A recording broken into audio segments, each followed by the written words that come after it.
தவறுன்னு தெரிஞ்சோ தெரியாமலோ காதல்னு நேசித்த உறவுல பிரிவு ஏற்பட்டிருந்தா இஸ்லாம் கூறுற பிரிவுகள் பத்தின இந்த வீடியோ உங்க ஃபீட்ல வந்திருந்தா அல்லாஹ்வுக்கு நன்றி சொல்லிட்டு ஒரு சஹாபி தன்னோட மனைவிக்காக அழுது புலம்பிய ஒரு இஸ்லாமிய வரலாற்றையும் ஒரு சஹாபா பெண்ணுக்கு அவங்களோட கணவர் இழந்த பிரிவுல அதை விட சிறந்த மனிதரை அல்லாஹ் தஆலா அவங்களோட வாழ்க்கையில பண்ண ரஹமத்தை இந்த இஸ்லாமிய வரலாறு மூலியமா தெரிஞ்சுக்கோங்க. நபி ஸல்லல்லாஹு அலைஹி வஸல்லம் அவர்களோட காலத்துல வாழ்ந்த சிறந்த சஹாபியான முகீத் ரலியல்லாஹு அன்ஹு தன்னோட அன்பு மனைவியான பரீரா ரலியல்லாஹு அன்ஹா அவர்கள் மேல உயிரையே வச்சிருந்தாங்க.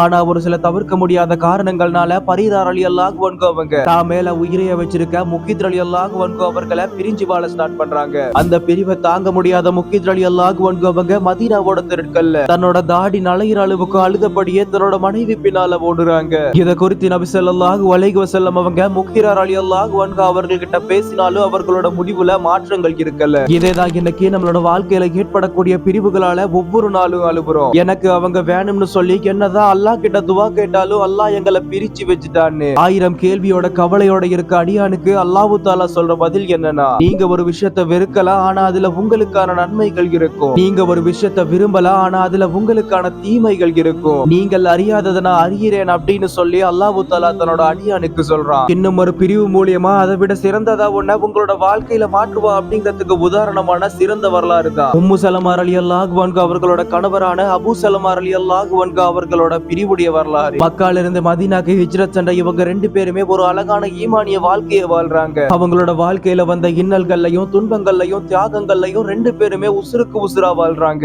அப்பதான் உம்மு சலமா ரலியல்லாஹு அன்ஹா அவர்கள் நேசித்த தன்னோட கணவரான அபூ சலமா வஃபாத் ஆகுறாங்க. இந்த பிரிவை தாங்க முடியாத உம்மு சலமா ரலியல்லாஹு அன்ஹா அவங்க கண்ணீரை கட்டுப்படுத்த முடியாம அழுகுறாங்க. அங்க நபி ஸல்லல்லாஹு அலைஹி வஸல்லம் அவங்க உம்மு சலமா ரலியல்லாஹு அன்ஹா அவர்களோட பொறுமைக்காக, அல்லாஹ்வே நீ அபூ சலமாவோட பாவங்களை மன்னித்து அவரை நேர்வழி பெற்ற பாதையில உயர்த்துவாயாக, அவர் விட்டு சென்றவர்களுக்கு பாதுகாப்பா இருப்பாயாகன்னு நபி அவர்கள் துவா கேட்கிறாங்க. அடுத்து வந்த நாட்கள்ல தன்னோட கணவரை விட சிறந்தவரா யாருமே இல்லைன்னு சொல்லி அவர் தந்த அந்த ஈமானிய பாசத்தையும் மரியாதையும் யாராலையுமே சமப்படுத்த முடியாதுன்னு சொல்லி என்னோட இந்த துன்பங்களுக்கு நன்மை வழங்குவாயாக, இதை விட சிறந்ததை எனக்கு தருவாயாகன்னு துவா கேட்கிறாங்க. அந்த துவாவை ஏற்றுக்கொண்ட அல்லாஹ் தஆலா அவங்களோட வாழ்க்கையில ஒரு சிறந்த கணவரை கொடுக்கிறார். அவங்க தான் நம்மளோட உயிரிலும் மேலான முஹம்மது நபி ஸல்லல்லாஹு அலைஹி வஸல்லம் அவங்க. உம்மு சலமா ரலியல்லாஹு அன்ஹா அவங்க அபூ சலமா ரலியல்லாஹு அன்ஹு அவர்களோட மரணத்துக்கு அப்புறமா தெரிஞ்சது நான் ஒருத்தரை இழந்து விட்டேன் அப்படிங்கிறது தான். ஆனா அல்லாஹ்வுக்கு தெரிஞ்சது உனக்கு நான் இன்னும் ஒரு சிறந்த வாழ்க்கையை எழுதியிருக்கிறேன் அப்படிங்கிறது தான். இப்ப கூட நம்மளோட வாழ்க்கையில நமக்கு பிடிச்ச ஒருத்தவங்களை இழந்திருக்கலாம். எனக்கானவங்க என்னோட வாழ்க்கையோட இருப்பாங்கன்னு சொன்ன ஒருத்தவங்க நம்மளை விட்டு பிரிஞ்சு இருக்கலாம். நிக்கா வரைக்கும் வந்த திருமணங்கள் நடக்காம இருக்கலாம். எனக்கானவங்கன்னு சொல்லி அல்லாஹ் கிட்ட அழுத ஒருத்தர் இன்னைக்கு யாரோ ஒருத்தவங்க கூட இருக்கலாம். இப்படி நம்மளோட வாழ்க்கையில ஏற்படக்கூடிய எல்லா பிரிவுகளையுமே அல்லாஹ் அறிவா. இப்ப நீங்க உங்களை விட்டு போன ஒருத்தருக்காக அழுவுறீங்க அப்படின்னா அந்த அழுகையை அடக்காம அல்லாஹ் கிட்ட சுஜூத்ல அழலாம். ஏன்னா படைச்சவனுக்கு தான் தெரியும் ஒரு கண்ணீரோட மதிப்பு. சோ எந்த பிரிவு வாழ்க்கையில வந்தாலுமே எல்லாமே அவன் செயல் அப்படின்னு ஏத்துதான் ஆகணும். இன்ஷா அல்லாஹ் நம்மளோட ஒவ்வொருத்தரோட வாழ்க்கையிலையும் இருக்க பிரிவுகளை நினைச்சு அல்லாஹ் நம்மளை அமைதிப்படுத்துவானாக.